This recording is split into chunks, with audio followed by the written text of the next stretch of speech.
Hello everyone, welcome back to the Back Post podcast. Just me and Josh this week because Adam, where did he say he was? He's in Liverpool or something. Scared to debate me, and he's run away. So we were He's so excited. He's just sat in Manchester at home. He ain't in Liverpool. Apparently he's in Liverpool, wasting our time.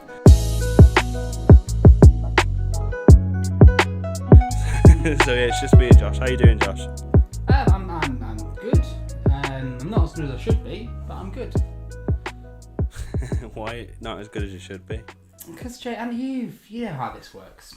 You've sent me over a list of notes. The running order of today's show. We're going to talk about the games. We're going to talk about the games coming up. However, we need this podcast needs to be overshadowed already. Tottenham have just beaten Arsenal to go above them. Like, I know it's the 8th, doesn't really whatever, but that should be my weekend made. Like, fucking brilliant. We've done it. We've done that. Thank God we've done that. That's the nature of a rivalry. And to a certain extent, I do feel that.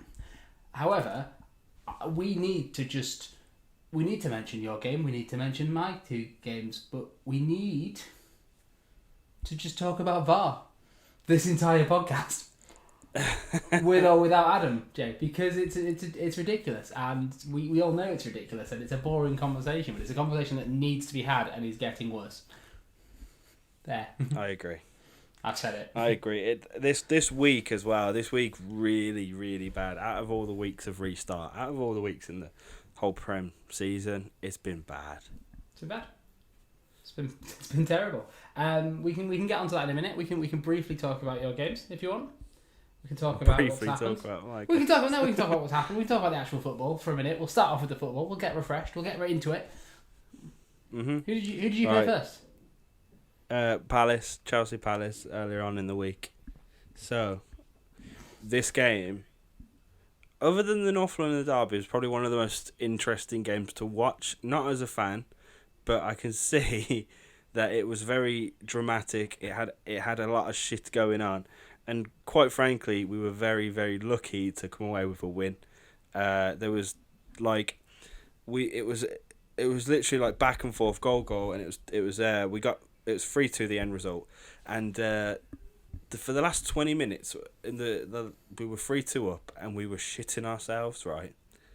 And then Jorginho came on, and it was actually really good, and he shored up the defence, actually, which is something they needed. They needed someone to bark at them and say, fucking get your heads together. And that's what happened. Until the final 5 minutes. Have you seen the final 5 minutes of this game? I haven't seen the full final. I've seen the moment where Scott Dan heads it against the cross, against the post, and then the ball falls to the feet of, I want to say, Ride Wild or whatever his name is, but it might not be. Yeah. And then that ball has to go in the net in that moment. It has to. And it doesn't. We were shambolic at the end. It was terrifying. I didn't know what was going on. Zuma had that beautiful last ditch tackle because again, that was another time within this space of 5 minutes where they should have scored if it weren't for actually a really good tackle from Zuma.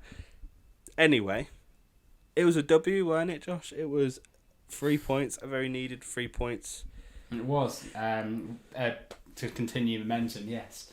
A needed 3 points. We will just mention, in big flashing lights, Benteke did score. Let's not just brush over that. No, of course not. Sorry, Benteke, mate. Let's just give him his credit. That is his second goal of this season, Jay, and you need to give him some respect. So well done. I'm applauding him. Okay. Well done. And then so we'll stick on you guys. So you've come on the back of a hard fought risky win, and you've taken that.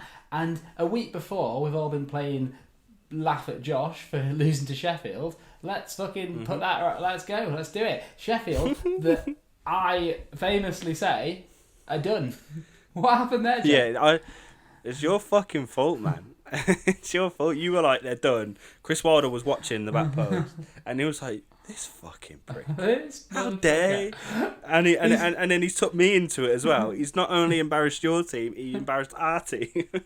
And no, I'm going to blame one thing and one thing only, Josh. It's the shirt sponsor. It is good, isn't it? It's good. You can't. It's just fun. It's fun. It's the shirt. It's the fucking. You know, in every single game, there's been someone's won with 3 goals since we've had it. Yeah. It's a curse. It's a curse, maybe, and it's maybe 3 put that into the contract. Maybe. So as soon as you're, it's genius because everyone's talking about it. You now know that you're not going to win 3-2, and so you're like, well, we have to let them score again. It's in the contract. Yeah, that's why the defense was so shit. It makes sense now. It's genius marketing. It's genius marketing. Like literally every time you lose or win by 3 are like, yes, come on, as cool, a man. cool. This is such a good idea. No, but it was one of those games. The only thing I will say is, obviously the result was worse than Tottenham's result, and I'm not being a dick. I would like it on firm record that as Jay was being defeated by Sheffield, I was very nice. I messaged you like, I know, it's okay. I know the feeling. I'm not even. Yeah, it was more of a I've been there. It's pretty shit, isn't it? Yeah, It's a sad time. I think you sent me like this awful stat, and I was just like, yeah, great. It was just it was the first time since 2011 that 2 scorers with the word Muck, so McBurney and McGoldrick, had scored the same since Wigan. It's just such a fun stat. Quickly before you say anything though, again, what are you doing, Chelsea? Like, McGoldrick has not scored a Premier League goal, Jay. We're just giving these little. He was boys desperate. dreams. He was desperate for one. He was playing well. He's a good, like, he allows other people to play. He's a good player, but he had not scored. He'd scored an offside goal against us, but he was desperate for one. And then you shipped him 2.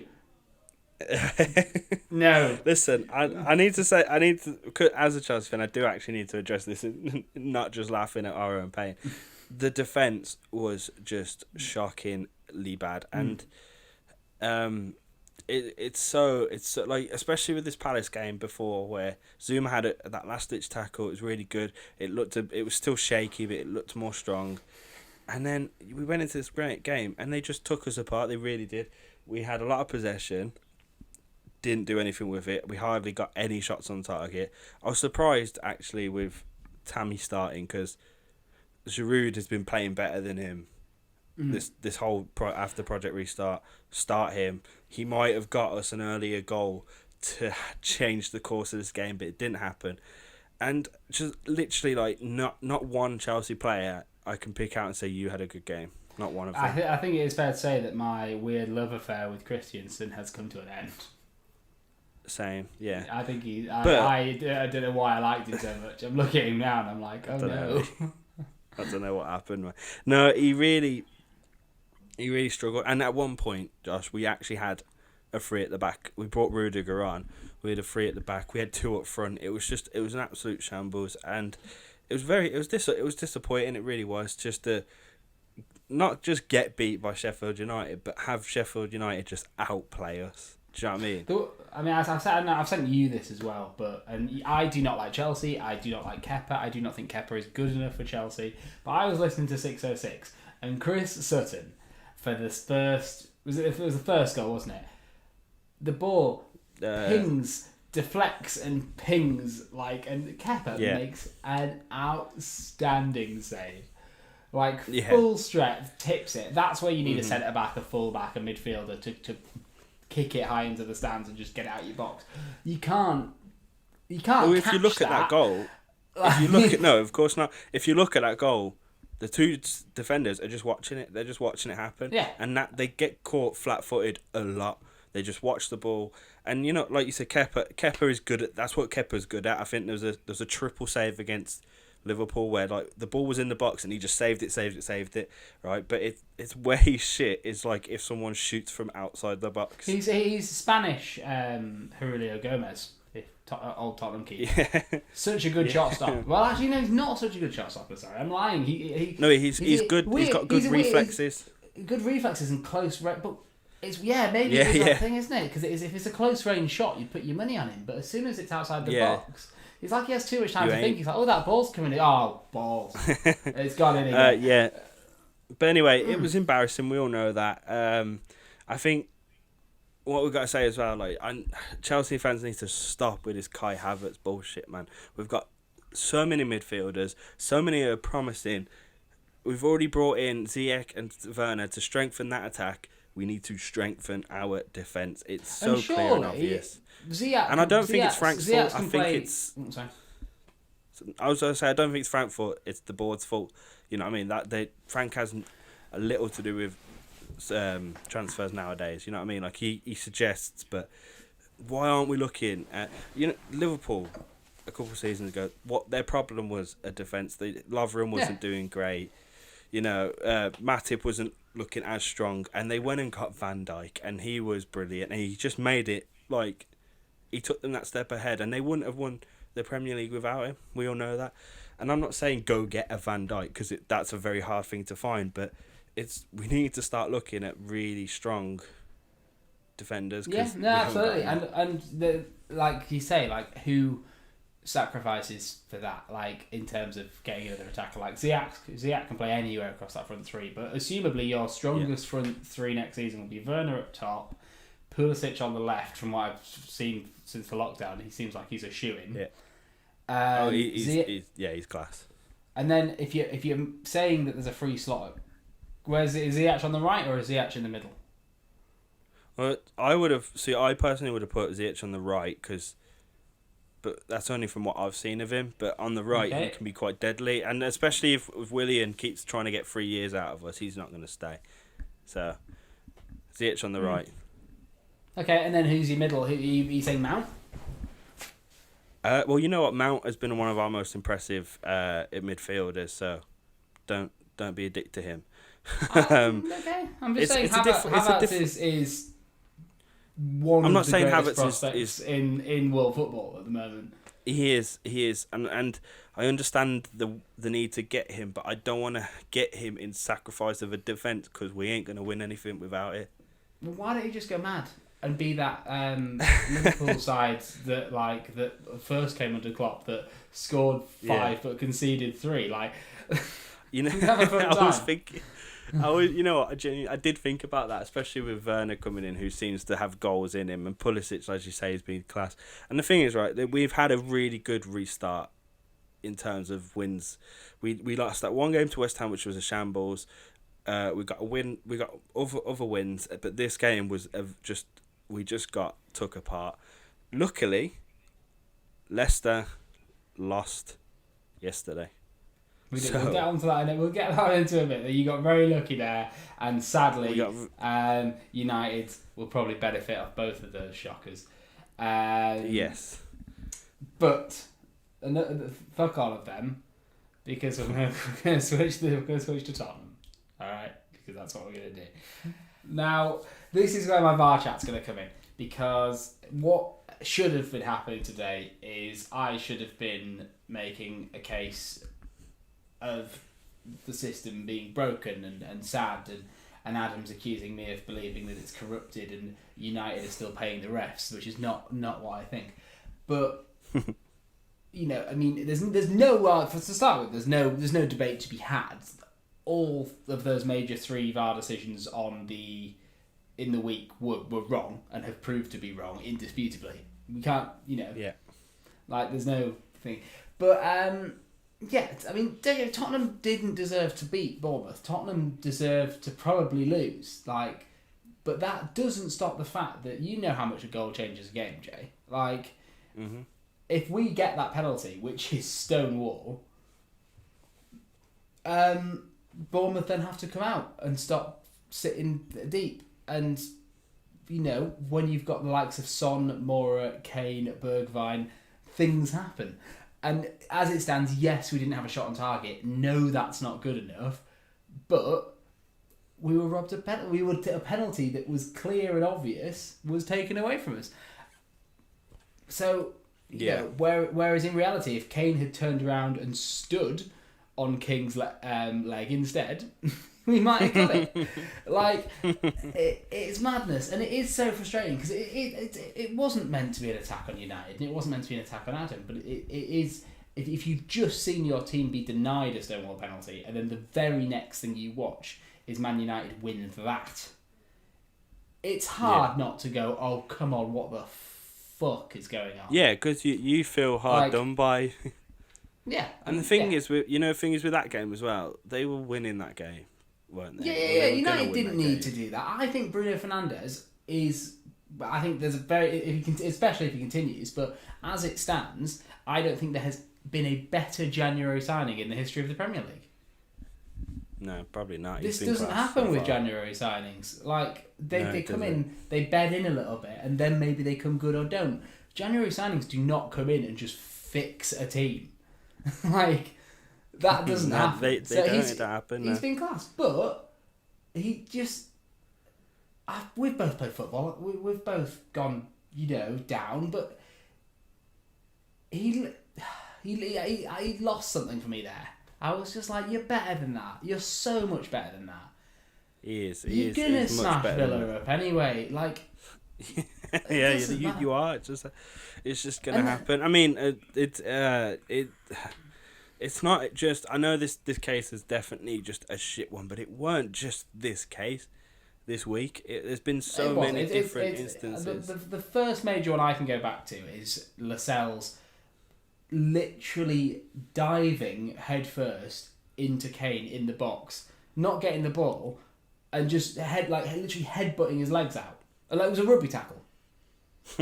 Yeah. And without playing the ball, and Newcastle won that game, and you sat there going, "What?" And then what really pissed me off? It was the other day, Palace against Villa, and the handball goal where Saka's jumped up and it's hit. He's like top of his shoulder, hardly nowhere near his arm really, and they gave it a handball. That one pissed me off. I'd be very curious to know where VAR would stand on Balotelli's famous, when he just shoulders it in. Yeah. Would that be a goal nowadays? Well, looking at the Saka one, no, it wouldn't be. One of the most dangerous things as well about the Bruno Fernandes one is it's set a precedent now, because I don't know if you've seen the highlights from Wolves Everton. I didn't know. Podence does a little spin and goes into Digne. Luca Digne.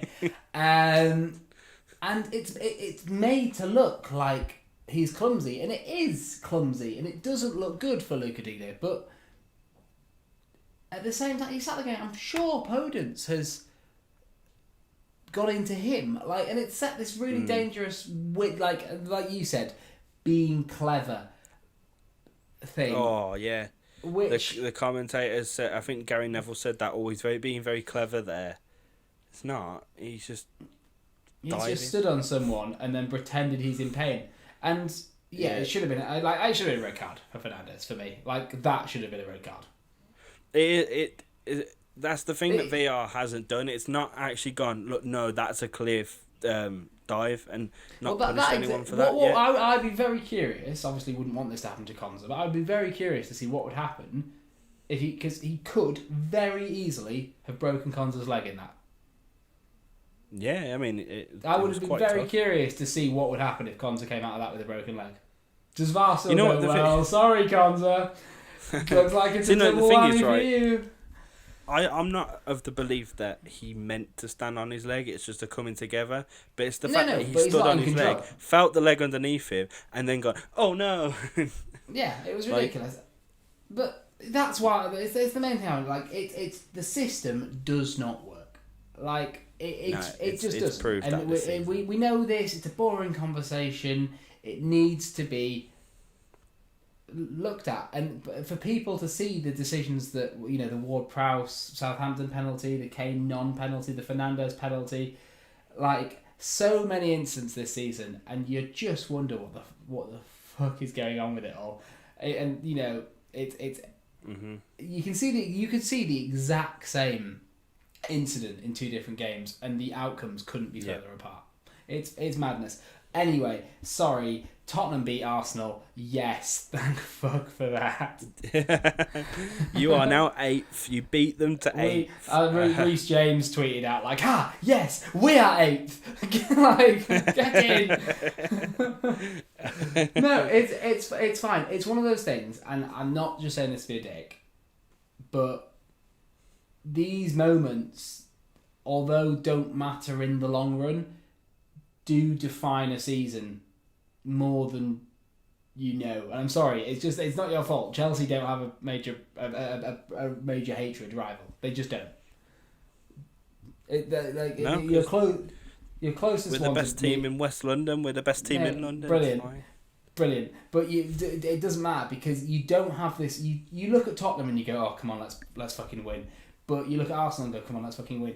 But I look at Arsenal and I go, that's on Sunday. Shit. And it is the be-all and end-all on these days. Whether it's Inter AC, whether it's Celtic Rangers, Tottenham Arsenal, City United. These games are what make football. I'm sorry, I'm not meaning to be an arse.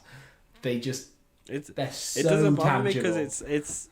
No, I the thing is, it doesn't bother me. I completely understand it. Do you know what I mean? Like, I'm fascinated by the derby. But it doesn't affect me that Chelsea don't have one. Do you know what I mean? Like, I'm happy to hate everyone and everyone hate us. It's fine. Okay, but I completely appreciate it. No, I appreciate it. I love the idea of it. I love watching derby days. It's brilliant. It's good fun.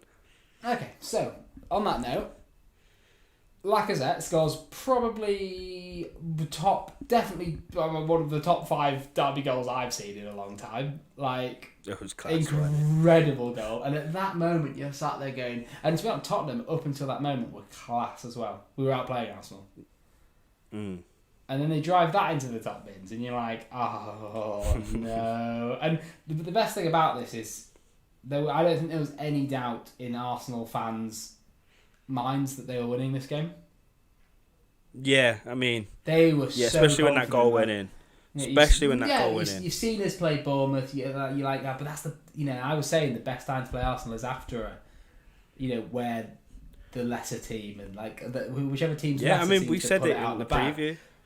We said this in the preview. We said that Tottenham out of form, Arsenal in form, screams a Tottenham win. It just does. What else did we say in the preview? These are the kind of games that David Luiz thrives on. Well, Jay, Arsenal were leading for 3 minutes, and then what did they go and do? David Luiz came out to play, and I don't know about you, Jay. You predicted that one right. You've seen it, yeah? Yeah, the pass out, and he just I am utterly convinced he could get there. David Luiz could have got that ball across the line after the chip. I don't think Arsenal fans... I don't think... If you really go back and watch it, maybe he couldn't have. Maybe it's being harsh on me. But the fact is, that ball is a good few feet from crossing the line. This isn't an opinion. That ball was a good few feet from crossing the line, with after being chipped with not a lot of pace. And before it goes over the line, David Luiz turns to Koscielniak and puts his hands up and goes, "What are you doing?" Before the ball crosses the line. Now, I don't think that's been looked at enough by Arsenal fans. I would be furious. As soon as the ball crosses the line, complain, moan and bitch all you want. But he starts moaning, complaining and bitching before it's a goal. And I am convinced... We've seen David Luiz make goal line clearances before for Chelsea. And probably for Arsenal. And he has that in his locker. It wasn't a pacey ball. And I am convinced he could have got it hooked it out of the net. What you want as a fan, even if they ain't getting there, you want to see them try. You want to see him sprinting after that. You want to see him crossing that line at the same pace as the ball. And if he ends up kicking it in, fair enough. But honestly, not having. But I then agree. And then we've put Toby Alderweireld back in the lineup. Before that, obviously, 2 massive moments for both teams. Ben Davies with an absolute thundercunt. Who expected that? And then a fantastic save by the keeper, Martinez. Mm-hmm. Oh my god. Ben Davies just, when me and Ross were watching, Ben Davies just had it and we'd it slammed against the post and about a second past it, so it went holy crap! Like there was this moment of like not, and then obviously the ball gets crossed into Aubameyang. He slams it against the crossbar from close range. Should have scored that probably. Like difficult shot, but a big moment. And then put Toby Alderweireld back in the starting lineup, and what did he do? He slams a header home. And then you've got people like Jamie Redknapp saying like that's what he does. He's one of the best in the country at this. And I'm like, I can't remember the last time Tottenham scored from a corner. Never mind Toby. Yeah, but like, I'm not sure. I'm not. Like, I'm sure he's best at defending, but it's fine. Yeah, I mean, we've seen him score. I've seen him score from corners before, but not as much as other players. Like he's no Harry Maguire, but then again, he hasn't done it since he came to United. But no, yeah, it was great. It was great. We've won the derby, and we now it's on us to stay ahead of them. We might not, but at least. We didn't mention this in the preview. This was Arsenal's first ever visit to Tottenham's new home. Mm-hmm. And thank God, no matter what happens now, we've won the first game against you at our home. No more of this winning leagues in our stadium. We've beaten you in our stadium. Fuck off. That's all. That's all you want. And if we quickly look at the table as well, that puts you on 52 points, 8th place. But that is... only 3 points behind Wolves, who are in 6th. So, where a couple of weeks ago we weren't even sure if you get European football, you're back on the cards for the Europa, I think. Yeah, and also with the whole weird, games at the end of the season where you face Wolves and Leicester face United. United, yeah. Then if Tottenham are 3 points in there, behind that pack. Yeah. There's a good chance to quickly pip someone at the very end. Yeah, no, definitely. I mean, this is the beauty of the Premier League right now. The race between 3rd and you in 8th it's interesting. Who's going to finish where? There's big games coming up. Like Leicester there's 3 games left, and Leicester have some important games to come. Like we were saying on the last podcast, we think they're going to draw. United and someone else big, don't they? They have Sheffield, and United. Yes, Sheffield's what Sheffield's what I was thinking of. Like that, not especially with how they're playing, especially after the Bournemouth result. Yeah. Every single one of those games they could drop to 8th, and it would be bad. Quite easily. But they might not, because Tottenham you're going to want to win. Who knows? Well, you're going to want to win because now there's something to play for again. United are going to want to win because they want top 4, of course. Sheffield are going to want to win because they've refound form after slapping us. I think Leicester are in trouble, and that benefits us greatly. So I'm happy with that. That being said, our fixtures coming up ain't great, but we'll talk about that in the next part. But thank you, Bournemouth. You did us a favour. We'll end this part here, but yeah. I want to thank Solanke before we end it because. Listen. So actually, that's what we should talk about. The fact that this week Benteke has scored, Solanke has scored, McGoldrick has scored. Who else has scored? What it's really weird. Like loads of weird. Oh, fucking Trezeguet! Trezeguet with a brace. What's going on? Stop it, football! Stop it! You're fucking up my Aka football. I don't like this. I was doing really well. My fantasy team, all my big players in my fantasy team were just looking around like. Well, it wasn't us. I was looking at De Bruyne going, oh cool, 5-0 De Bruyne. What did you do? And De Bruyne's like, hee hee. And I'm like, you prick. What have you been doing, mate? I'm the pass before the assist. That's not good enough, De Bruyne. Right, part 1 over.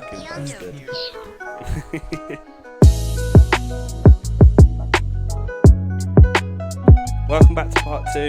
Part 1 dragged on a little bit, so we're going to make this part a little bit quicker. We're going to talk about the games coming up. With quality content. Sorry, we don't want to overload you with such good quality content, We don't want to, overwhelm them. Okay. So, as for games coming up, we have a game tonight, but obviously this pod will be out by that time, but it is Southampton v Manchester United. So, I think Adam's going to talk about that, so we can cut to Adam talking about that. So Adam didn't send me a video, so he's not in the pod this week. Sorry, Adam, but that game just finished, the United-Southampton game. and Southampton got a well-earned draw out of that game. And obviously, you can see I'm smug. I'm a Chelsea fan. It keeps us in third. I don't know how we've done it. We lost horrifically and are in third, and teams around us just failed. Like Leicester and United had the opportunity to just overtake us and move forward after we fucked up hard, but no, they didn't, and somehow we're third, and it's great. But not to take this away from Southampton, to be fair, they deserved something from this game. They played really well. They had a lot of possession. They had a lot of good play, and United didn't look as deadly as they have done recently. So I don't know. I'm gassed about it, obviously, but we've still got a tense next couple of games coming up. Cheers, Adam.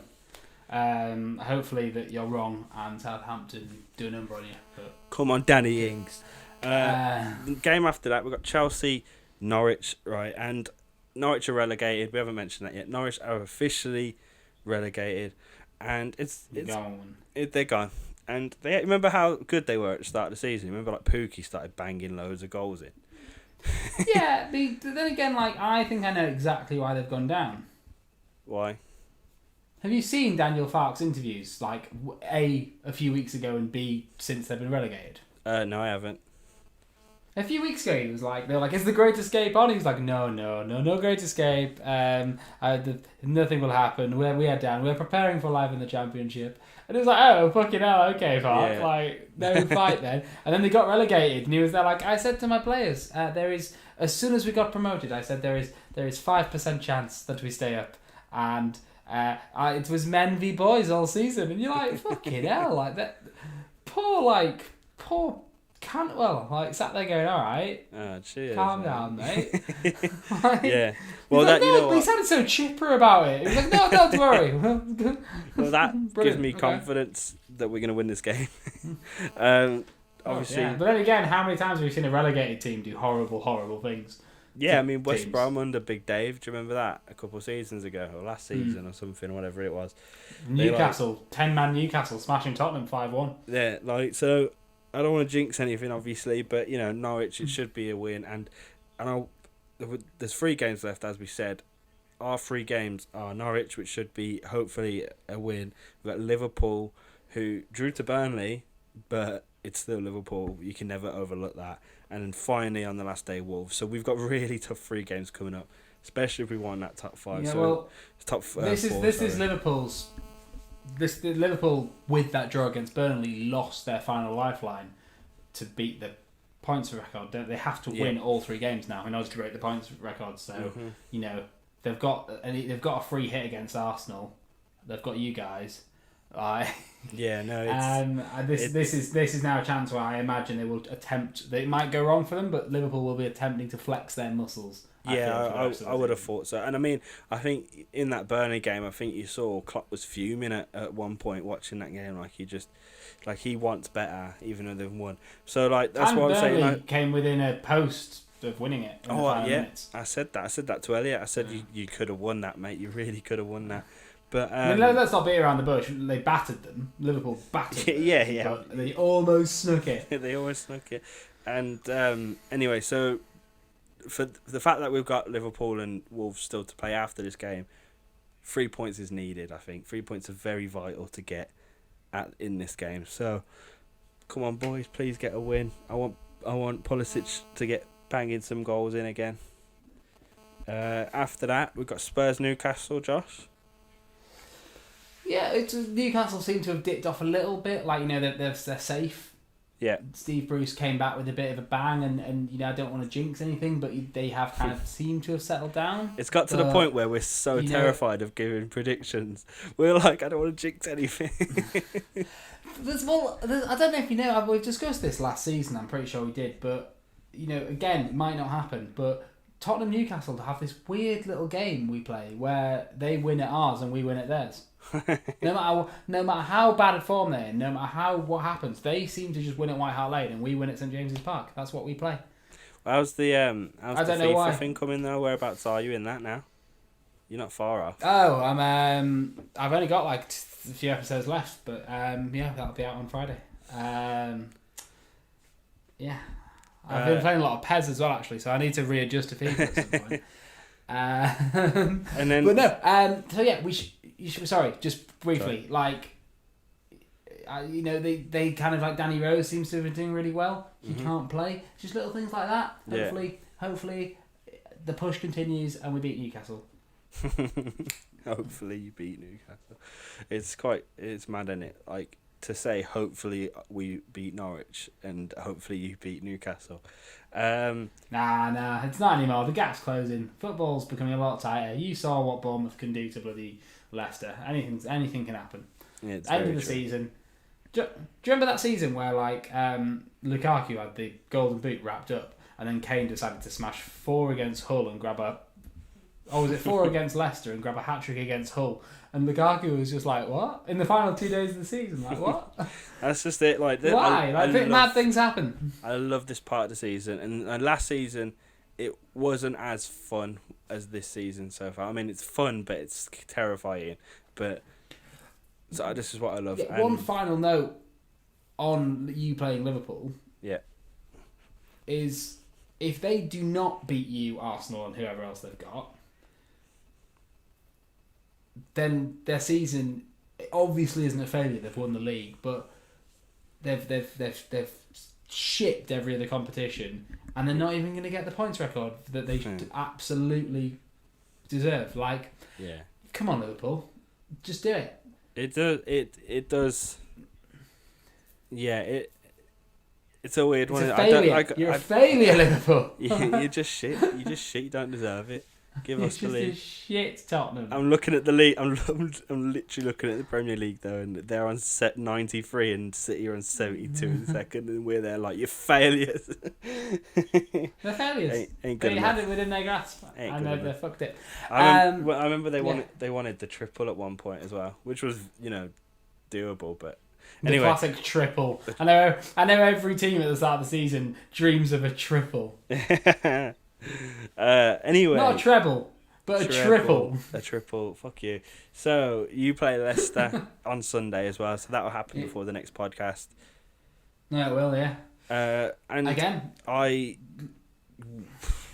kind of want you to win, I guess, because Leicester are close competitors. But then again, I don't want you sneaking up anywhere near us. We won't get near you. The Champions League is fully gone for Tottenham, so it's okay. Yeah, but you might be able to now take you might be able to blow a Leicester that is struggling. Yeah, I think I said this in the preview for Arsenal. Any other manager in the world, I'd want a season out of Europe, but Mourinho, Europa League. Let's go. It's all about next season. And then Mourinho can win that. Poch can come home. We sail off into the sunset. That's the thing that you could actually win the Europa next season, I reckon. Especially if you strengthen. And then Poch comes home. For God's sake. And then, finally, Chelsea play United in the FA Cup next weekend. And it's terrifying, really, because I think we mentioned this a couple podcasts ago, but that will be a big mental game as much as an actually important game. And mentally right now we are losing to Sheffield and having really tight games against Palace, and United are just steamrolling their way up the table. So it's big. I mean, me and Adam will do a proper preview on this closer to the day, just fully go into depth about it. And I'm more annoyed that it's United because of Adam and how confident and great he's feeling about life right now. Yeah, that's fair. But apart from when he has to hide from the podcast. Yeah, in Liverpool. No, but you know what they're like. But you know what they're like. If we beat United and if we got the FA Cup, what an actually great season it would be. Do you know what I mean? All things considered, and to keep up this mental streak that we're going on with a trophy a year for the past couple of years is insane. So to keep that up would be quite fun.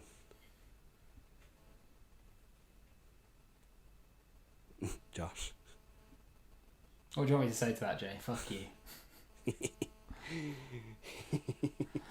Alright, and on that note, yeah, enjoy your preview with Adam. I hope you both lose. Come on, City. Yeah, we Tell your dad. Right, tell your dads.